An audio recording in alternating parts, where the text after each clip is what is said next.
अस्सलामुअलैकुम। Welcome to our YouTube channel SCE learning. अब हमने एक जनरल फॉर्मेट को डिस्कस किया था जिसके ज़रिए हम जो है ग्राफ बना रहे थे। अब हम इतने मैच्योर हो गए हैं कि इसमें हम थोड़ी सी एक नई बात ऐड कर सकते हैं। जनरल फार्मूला हमारे पास क्या था, y=a+m(x).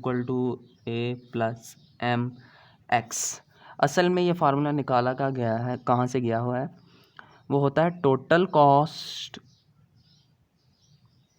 Is equal to fix cost plus variable cost. Fixed cost plus variable cost into number of unit. तो टोटल कॉस्ट को हम किससे रिप्रेजेंट कर देते हैं, y से। फिक्स कॉस्ट को हम a से, और वेरिएबल कॉस्ट को हम किससे रिप्रेजेंट कर देते हैं, m से, और नंबर ऑफ यूनिट को हम किससे रिप्रेजेंट कर देते हैं, x से। तो यहाँ से हम लोग जो है टोटल कॉस्ट निकाल लेते हैं और टोटल कॉस्ट को जो है हम ग्राफ के ज़रिए रिप्रेजेंट कर देते हैं। अगर मैं आपको बताऊं कि टोटल कॉस्ट होती क्या है, लेट्स सपोज अगर हम किसी फर्म के अंदर हैं, कहीं पर कुछ यूनिट बन रहे हैं, तो उनको बनाने के ऊपर कुछ खर्चा आता है। कुछ खर्चा ऐसा होता है जो कि फ़िक्स्ड होता है। जैसे अगर हम किसी फैक्ट्री में काम कर रहे हैं, फैक्ट्री के अंदर फैक्ट्री बल्ब बनाती है, फैक्ट्री के अंदर बल्ब बने या ना बने, हमें फैक्ट्री का रेंट देना ही देना है। तो रेंट क्या है, फ़िक्स्ड कॉस्ट है। लेकिन जितने बल्ब बनेंगे उतनी ही हमें कॉस्ट पड़ेगी, तो वो क्या है, वेरिएबल कॉस्ट है। बल्ब जितने बनाएंगे वो क्या है, नंबर ऑफ़ यूनिट्स है। तो फिक्स्ड कॉस्ट का ग्राफ किस तरह होता है, अगर मैं फिक्स्ड कॉस्ट के ग्राफ को आपके साथ शेयर करूं, तो फिक्स्ड कॉस्ट का ग्राफ कुछ स्ट्रेट लाइन होता है ऐसा। क्योंकि यूनिट पैदा हो, प्रोड्यूस हो या ना हो, फिक्स्ड कॉस्ट तो फिक्स्ड कॉस्ट रहनी है। बल्ब बने या ना बने, आपको फैक्ट्री का रेंट तो देना ही देना है। ठीक है, इसको कंप्लीट आगे डिटेल के अंदर जाकर जो है आप कॉस्ट अकाउंटिंग में पढ़ेंगे। अब ये होगी फिक्स्ड कॉस्ट। वेरिएबल कॉस्ट क्या होती है भाई, जितने यूनिट बनाओगे उतना ही कॉस्ट पड़ेगी ना। तो इसका ग्राफ कुछ इस तरह होता है। अगर एक यूनिट बनाओगे तो एक यूनिट की कॉस्ट पड़ेगी, अगर 2 यूनिट बनाओगे तो 2 यूनिट की कॉस्ट पड़ेगी। ठीक है, होती है। ये किसका ग्राफ है, ये वेरिएबल। ये किसका, ये आपके पास फिक्स्ड कॉस्ट का ग्राफ है। अब फिक्स वेरिएबल कॉस्ट के ग्राफ को हमने डिस्कस कर लिया। अब हमारे पास क्या है कि ये जो फिक्स कॉस्ट है, ये तो टोटल फिक्स कॉस्ट है। अगर मैं कहूँ कि फिक्स्ड कॉस्ट पर यूनिट का ग्राफ कैसा होगा, तो फिक्स्ड कॉस्ट पर यूनिट का ग्राफ कुछ इस तरह का होगा। क्यों, क्योंकि एक यूनिट को बनाने की कॉस्ट तो सेम ही आएगी, इसलिए फिक्स्ड कॉस्ट पर यूनिट का ग्राफ कुछ इस तरह का होगा। ग्राफ से आपका लेना देना नहीं है, सिर्फ आपको इस फार्मूले का बैकग्राउंड समझाने के लिए मैंने आपको जो है ये ड्रॉ करके बताया है। अब अगर टोटल कॉस्ट का ग्राफ बनाना चाहते हैं, तो टोटल कॉस्ट का ग्राफ बनेगा किस तरह, तो वो कुछ इस तरह बनेगा। टोटल कॉस्ट में क्या आता है, फार्मूले में हमने पढ़ा था total cost is equal to fix cost. तो फिक्स कॉस्ट हमारी किस तरह होती है, फिक्स कॉस्ट कुछ इस तरह होती है, वेरिएबल कॉस्ट कुछ इस तरह होती है। तो ये हमारे पास क्या आ गया, fix cost plus variable cost, ये हमारे पास क्या आ गई, टोटल कॉस्ट का ग्राफ आ गया। तो इस तरह हम टोटल कॉस्ट का ग्राफ बना लेंगे। अब असल में जो फार्मूला बताया आपको, total cost is equal to fixed cost plus variable cost into number of, किस लिए बताया है, ये इसलिए बताया कि अगर वो सवाल के अंदर दे दे कि फिक्स कॉस्ट कितनी है, कॉस्ट है लेट्स सपोज, ठीक है, वेरिएबल कॉस्ट कितनी है, वेरिएबल कॉस्ट है हमारे पास 25,000, और हमने यूनिट बनाए हैं, एक यूनिट बनाया है या 5 यूनिट, जो 25,000 है वो इतने यूनिट की कॉस्ट है, वो हमारे पास आगे यहाँ पर आ जाएंगे। तो इस तरह आपने इसको अटेम्प्ट करना है। इसके जब हम क्वेश्चन अटेम्प्ट करेंगे तो ये जो आपका पॉइंट है ये सारा क्लियर हो जाएगा, और आपके जो आ रहे हैं माइंड में क्वेश्चन आ रहे हैं वो सारे क्लियर हो जाएंगे। अब कंपनी कोई ना कोई प्रॉफिट भी कमाती है जब कोई ना कोई चीज़ सेल करती है, तो ये तो होगी उसकी कॉस्ट कि भाई इतना एक चीज़ को बनाने का खर्चा आया। अब एक चीज़ को बनाने के खर्चे के लिए उसमें कौन कौन से एलिमेंट होते हैं, एक तो फिक्स कॉस्ट, ठीक है, एक होगी वेरिएबल कॉस्ट। अब टोटल कॉस्ट आ गई। अब जो टोटल कॉस्ट आई है उससे कुछ पैसे ऊपर रख के ही कंपनी बेचेगी, जाहिर सी बात है, ठीक है, उससे कुछ पैसे ऊपर रख के ही बेचेगी, तभी इसको प्रॉफिट होगा ना।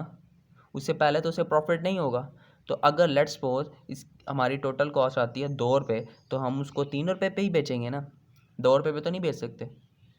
तो हम डिस्कस करेंगे ब्रेक इवन पॉइंट्स को, कि वो कौन सा ऐसा पॉइंट है जहाँ पे कंपनी ना तो प्रॉफिट में हो ना तो लॉस में हो।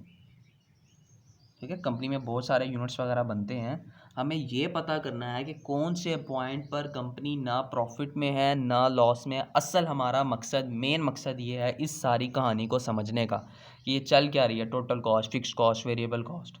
तो हमसे जो रेलेवेंट क्वेश्चन आने हैं वो सिर्फ ब्रेक इवन पॉइंट के आने हैं। इस ग्राफ को डिस्कस करना, टोटल कॉस्ट, वेरिएबल कॉस्ट, ये सिर्फ जो है आपको थोड़ा सा कॉन्सेप्ट क्लियर किया है ताकि आपको कम से कम ये पता हो कि इसके पीछे जो है बैकग्राउंड के पीछे कहानी क्या चल रही है। अब हम डिस्कस करते हैं एक क्वेश्चन इसका, ताकि हमारा जो कंसेप्ट है वो क्लियर हो जाए। अब ब्रेक इवन पॉइंट की बात कर लेते हैं कि कंपनी ऐसे पॉइंट पर जहां ना तो प्रॉफिट में हो ना तो लॉस में हो, उसकी बात कर लेते हैं, break even point.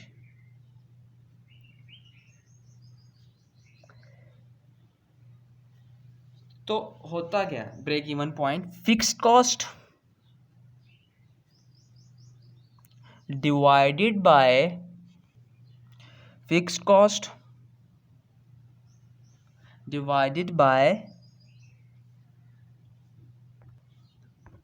Cell price minus variable cost. Sale price P से रिप्रेजेंट कर देते हैं, sale price minus variable cost. तो ये ब्रेक इवन पॉइंट है।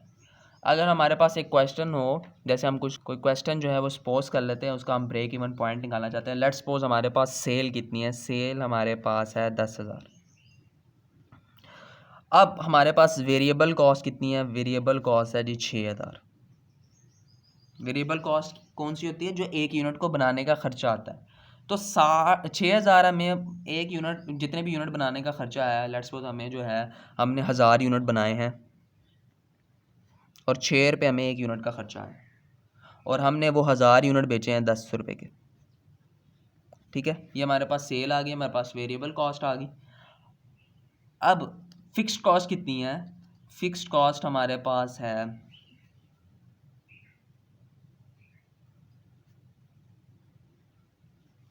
लेट्स सपोज फिक्स्ड कॉस्ट हमारे पास कितनी है, वो है, हम फर्ज कर लेते हैं हमारी फिक्स कॉस्ट कितनी है, 4,000 है। तो 4,000 हमने ऊपर लिखना है फिक्स कॉस्ट फार्मूले के मुताबिक, डिवाइडेड बाय सेल प्राइस कितनी है, 10,000 माइनस 6,000। तो नीचे आंसर क्या आ जाएगा, 4,000, ऊपर भी आ गया 4,000। तो ये कट के आंसर क्या आ गया, 1,000। अगर 1,000 यूनिट बनाए तो हम ना प्रॉफिट में होंगे ना लॉस में होंगे, ये ब्रेक इवन पॉइंट होगा। तो ये देखें, यहाँ से अगर आप देखें तो बनाने का टोटल कॉस्ट कितनी आई, टोटल कॉस्ट में क्या, fix cost plus variable cost. तो टोटल कॉस्ट कितनी आ रही है, टोटल कॉस्ट भी 10,000 ही आ रही है और हम 10,000 की सेल कर रहे हैं। तो यहाँ से हमें पता चल रहा है ना प्रॉफिट हो रहा है ना लॉस हो रहा है। तो सिर्फ ये फार्मूला मैंने आपको समझाने के लिए यहाँ पे बताया। यहाँ पे ये ऐसी वैल्यू नहीं होंगी, यहाँ पे डिफरेंट वैल्यू होंगी जिससे हमें पता करना होगा कि हमारे पास क्या आ रहा है। यहाँ पे एक छोटा सा कॉन्सेप्ट और भी होता है कंट्रीब्यूशन कॉस्ट का। ब्रेक इवन पॉइंट आप इस तरह भी निकाल सकते हैं, break even point is equal to fix cost divided by sale price minus variable cost. एक आप और तरीके से भी निकाल सकते हैं, वो है कंट्रीब्यूशन से, उसको डिस्कस करते हैं। तो जी सेल हमारे पास क्या थी, सेल हमारे पास थी 10,000 और वेरिएबल कॉस्ट हमारे पास कितनी थी, वेरिएबल कॉस्ट थी उसकी 6,000। अब कंट्रीब्यूशन कॉस्ट निकालना चाहते हैं, तो कंट्रीब्यूशन कॉस्ट हमारी कैसे आएगी,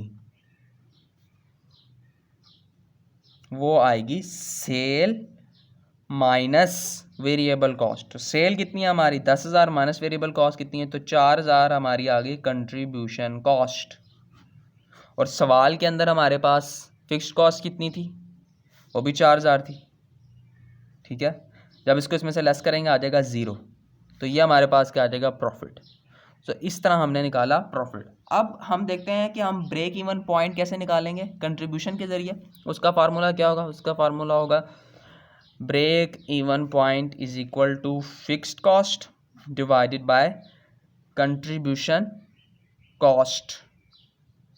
तो अब इस फार्मूला देख लेते हैं। फिक्स्ड कॉस्ट हमारे पास क्या है, फिक्स्ड कॉस्ट की अगर मैं बात करूं तो है 4,000। ठीक है, और कंट्रीब्यूशन